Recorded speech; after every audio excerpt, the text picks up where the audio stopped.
یہ حکم بھی عمر والا، وہ خاص کے لیے نہیں ہے، وہ مخصوص لوگوں کے لیے نہیں ہے، عام لوگوں کے لیے ہے۔ عام طور پر لوگوں کی عمریں 60-70 سال کے آس پاس ہوں گی۔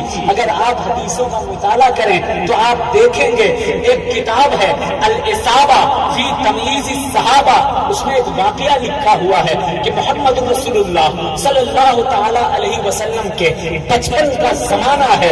ایک شخص وہ ہندوستان سے عرب میں تجارت کرنے کے لیے جاتا تھا، جو تمرے ہندی وہاں پر بیچا کرتا تھا اور عرب سے کھجور لایا کرتا تھا۔ اس نے دیکھا کہ ایک وادی ہے، وادی میں بیچ میں پانی کی نہر جاری ہے، پانی کی نہر کے بغل میں ایک بچہ اپنی گود میں ایک بکری کا بچہ لے کر کے وہ کھڑا ہوا ہے۔ وہ پانی کراس نہیں کر پا رہا، جو دھار بہ رہی تھی وہ دھار کراس نہیں کر پا رہا۔ وہ ہندوستان کا تاجر اس کے قریب پہنچتا ہے، پہنچ کر اس بچے کی بکری کو لاتا ہے، کراس کرتا ہے، اس بچے کو بھی پانی کراس کرا دیتا ہے۔ اس کے بعد ہندوستان چلا آتا ہے، برسیں گزر جاتی ہیں۔ ایک مرتبہ وہ شخص ہندوستانی تاجر اپنے گھر میں لیٹا ہوا تھا، آسمان کی طرف دیکھ رہا تھا، چاند بڑا چمک رہا تھا، خوبصورت لگ رہا تھا، لیکن اچانک اس نے دیکھا کہ چاند کے 2 ٹکڑے ہو گئے، ایک ٹکڑا مشرق کی طرف چلا گیا، ایک ٹکڑا مغرب کی طرف چلا گیا، 2 ٹکڑے ہو گئے۔ وہ حیرت میں پڑ گیا، سوچتا رہا کہ آخر چاند کے ساتھ ایسا ہوا تو کیسے ہوا۔ کچھ دنوں کے بعد عرب سے کچھ تاجر آئے، آنے کے بعد تاجروں نے کہا، تاجروں سے اس نے پوچھا کہ میں نے ایسا واقعہ دیکھا، آسمان میں چاند تھا، چاند کے 2 ٹکڑے ہو گئے۔ تو عرب والا بتانے لگا کہ وہ تو ہمارے وہاں کا واقعہ ہے، ہمارے وہاں ایک شخص پیدا ہوا ہے جس کا نام محمد ہے صلی اللہ علیہ وسلم، جس کا نام محمد ہے۔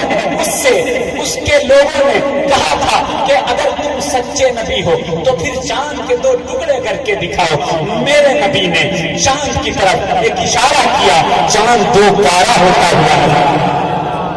ان کی وجہ سے ہوا، دل میں یہ اشتیاق پیدا ہوا کہ اتنا بڑا رسول، اتنا بڑا نبی، اتنا بڑا اختیار والا، اتنا پاورفل انسان جو انگلی سے چاند کے ٹکڑے کر دے، اس نبی کو دیکھوں گا ضرور، ملوں گا ضرور۔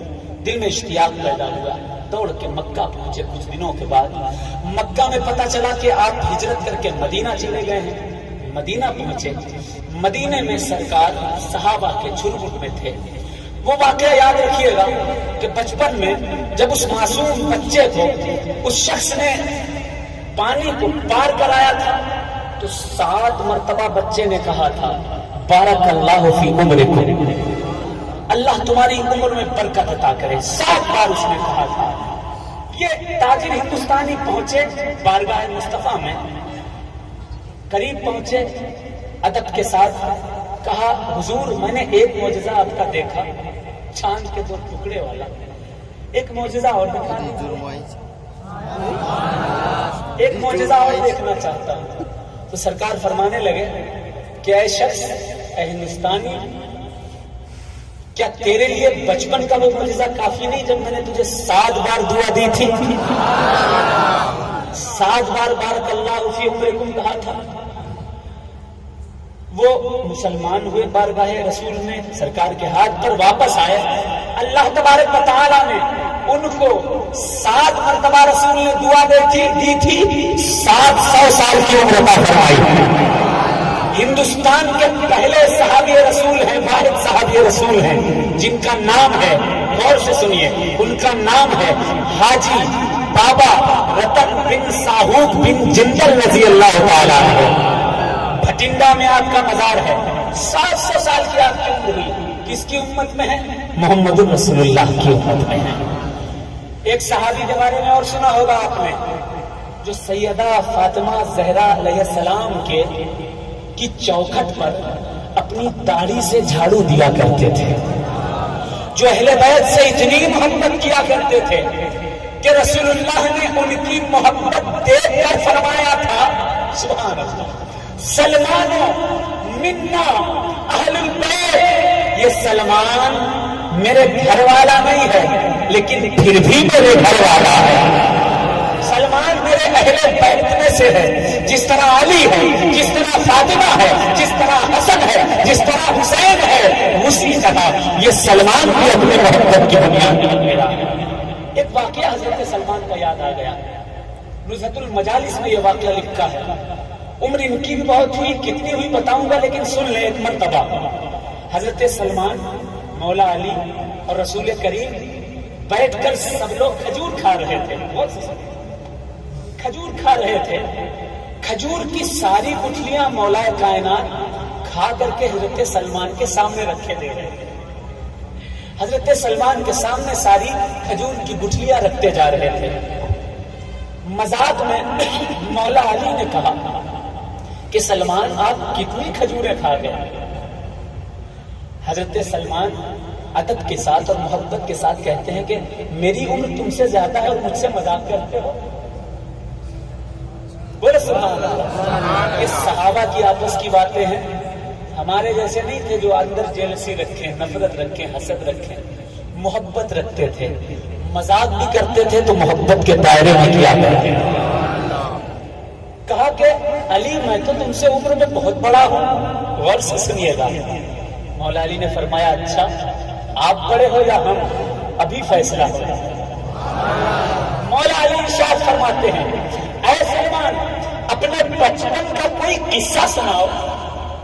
حضرت سلمان فرماتے ہیں کہ میں اپنی ماں کے ساتھ بچپن میں ایک کام کیا کرتا تھا کہ ٹوکری لے لیتا تھا.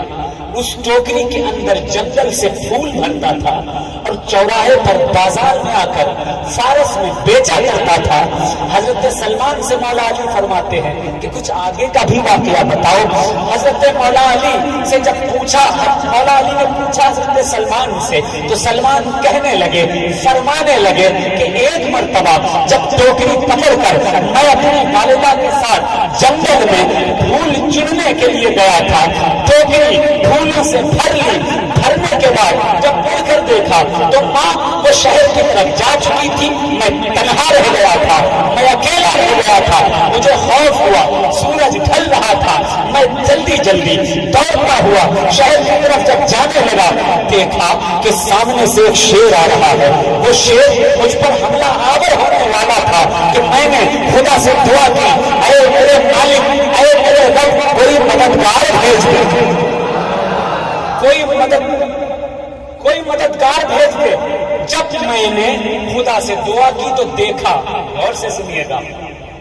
ایک واقعہ آپ کو، ایک بات میں نے بتائی تھی مجدد الفسانی کی کہ آپ نے فرمایا کہ شیر اور اژدہے سے بچاتا ہے جو، وہ ولایت کے منصب قطب المدار پر فائز ہوتا ہے.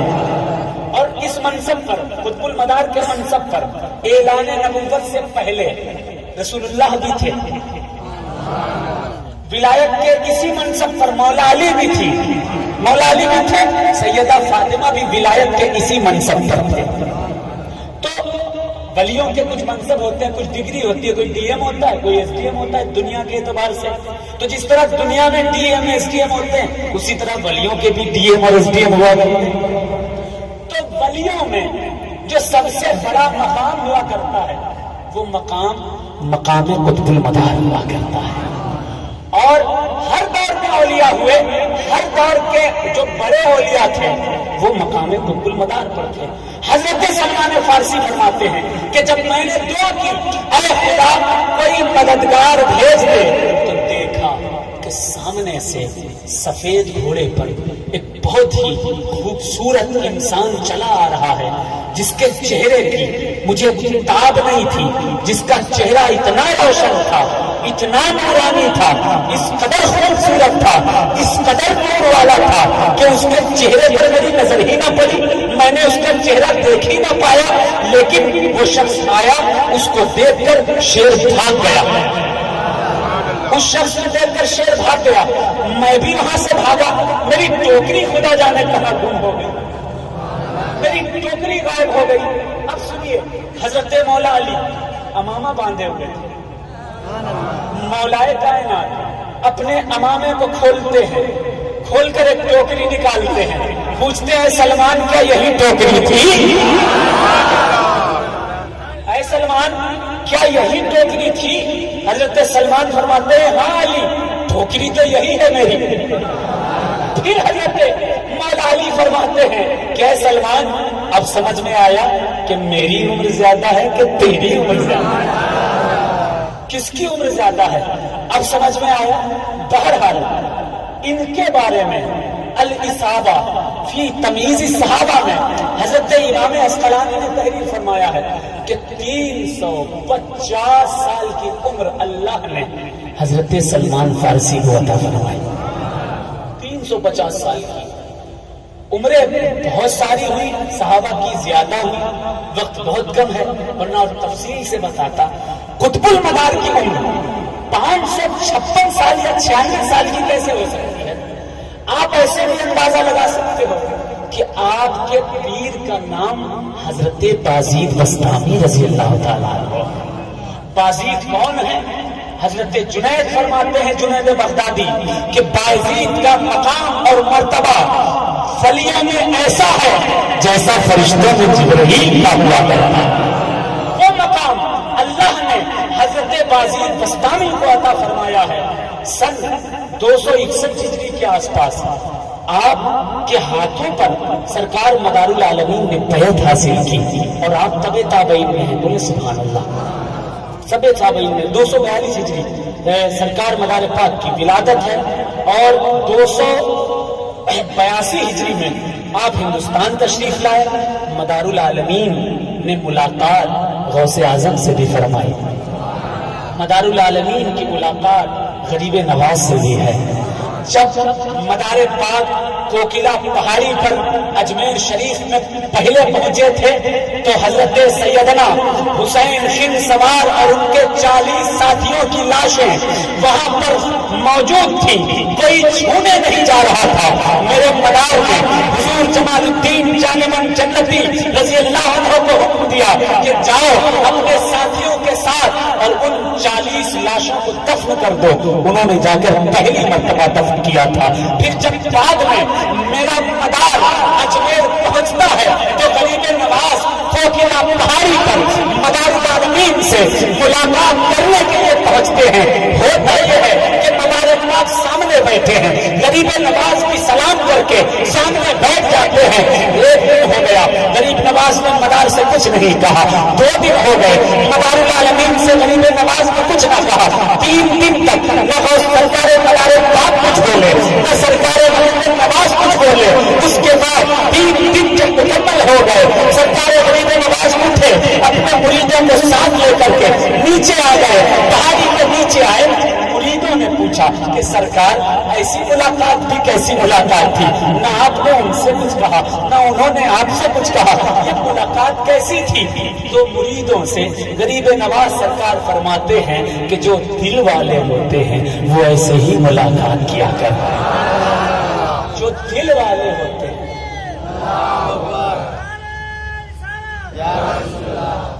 وہ ایسے ہی ملاقات کیا کرتے ہیں۔ اب غریب نواز سرکار کی ولادت 531 ہجری میں ہوئی۔ کب ہوئی؟ 531 ہجری میں آپ کی ولادت ہوئی، یعنی 531 ہجری سے لے کر کے اس کے بعد تک مدار العالمین موجود تھے۔ حوالہ ہے مرت مداری کے صفحہ نمبر 129 پر ہے، فصول مسعودیہ کے صفحہ نمبر 186 پر ہے، اور بحر ذخار بہت پرانی کتاب ہے، بحر ذخار قلمی کے صفحہ نمبر 842 پر ہے۔ منتخب العجائب میں بھی یہ واقعہ لکھا ہوا ہے۔ تذکرہ صوفیاء میوات کے صفحہ نمبر 46 پر اور تذکرۃ المتقین میں بھی یہ واقعہ لکھا ہوا ہے کہ غریب نواز اور قطب المدار کی ملاقات ہوئی 531 ہجری میں۔ سرکار غریب نواز کی پیدائش ہے۔ غوث اعظم سرکار بغداد شریف جو ولیوں کی راجدھانی ہے، جو ائمہ کی راجدھانی ہے، پتہ ہے سرکار غوث اعظم کی ولادت سے بھی سینکڑوں سال پہلے مدار العالمین وہاں پہنچے تھے۔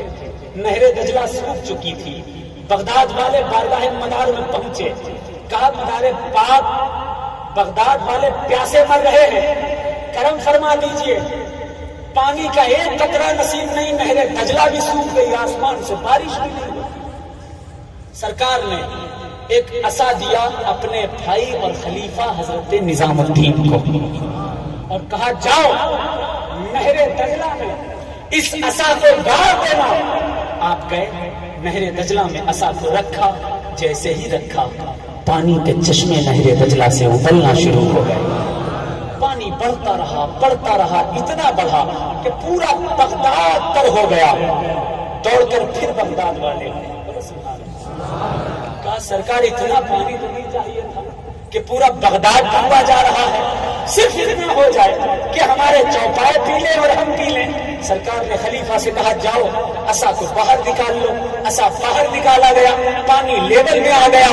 آج بھی اگر آپ عربی جانتے ہو اور عراق میں بغداد میں اگر آپ کی رسائی ہو تو بغداد کے کسی چوراہے میں، کسی گھر میں کسی بغدادی سے پوچھ لینا، کسی بغدادی سے پوچھ لینا کہ اے بغداد والے ذرا یہ بتاؤ نہر دجلہ کبھی سوکھتی کیوں نہیں ہے؟ بغداد کا انسان بتائے گا اس لیے نہیں سوکھتی کیونکہ اس نہر پر مدار العالمین کا کرم ہے، احمد الحلبی کا کرم ہے۔ آج بھی بغداد والے یہ جانتے ہیں، یہ پہلے کی بات ہے، آج کی نہیں۔ اچھا پھر جب غوث اعظم رضی اللہ تعالیٰ عنہ کی ولادت ہوئی، آپ مرتبہ محبوبیت پر فائز ہوئے، بولو سبحان اللہ۔ جلال کی کیفیت تھی غوث پاک کی، اگر کسی پرندے کو بھی دیکھ لیتے تھے تو پرندہ جل بھول کر زمین میں گر جاتا تھا، تب بھی مدار پاک بغداد پہنچے، بولو سبحان اللہ۔ پہنچ کر کے مدار پاک نے کہا اے میرے بھائی ہم رحمت للعالمین کی اولاد میں ہیں۔ بس اتنا جملہ کہا تھا مدار العالمین نے کہ ان کا جلال جمال میں تبدیل ہو گیا۔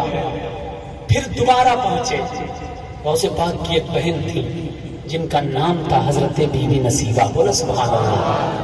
بے اولاد تھی، کوئی اولاد نہیں تھی، میں حوالہ بھی دوں گا اس چیز کا اور جلد سے جلد انشاءاللہ آپ سے رخصت ہو جاؤں گا۔ ایک بہن تھی جن کا نام تھا حضرت بی بی نصیبہ، بھائی کے پاس نے کہا دعا کر دیجئے میری کوئی اولاد نہیں۔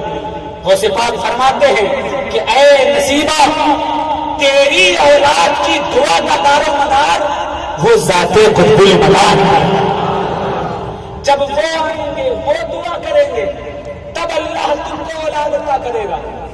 مدار پاک پہنچتے ہیں، دعا کرتے ہیں، دو بیٹے مدار پاک کی دعا سے حضرت بی بی نصیبہ کے ہوئے۔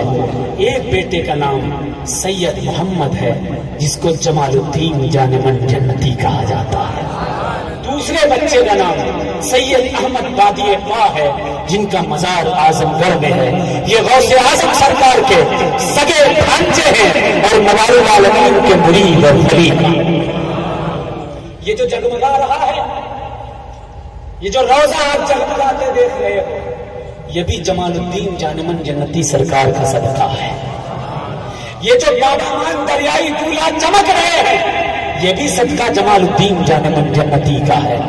بارہ بابا گول، بابا پیارے، بابا لوگ، یہ جس قدر بھی بابا رستم، یہ جو چمک رہے ہیں یہ صدقہ حضور جمال الدین جان من جنتی کا ہے۔ اور حضور جمال الدین جان من جنتی کس کا صدقہ ہے؟ وہ صدقہ مدار العالمین۔ انہی سے ملنگیت شروع کی، پہلا ملنگ دنیا کا کوئی ہوا اس کا نام حضور جمال الدین جان من جنتی ہے۔ غوث اعظم سے مدار پاک کی ملاقات ہوئی، یہ کن کتابوں سے ثابت ہے وہ بھی سن لیں۔ حضرت جنید بغدادی کی اور احمد بن مسروق کی ملاقات ہوئی، وہ مدار العالمین سے ہوئی۔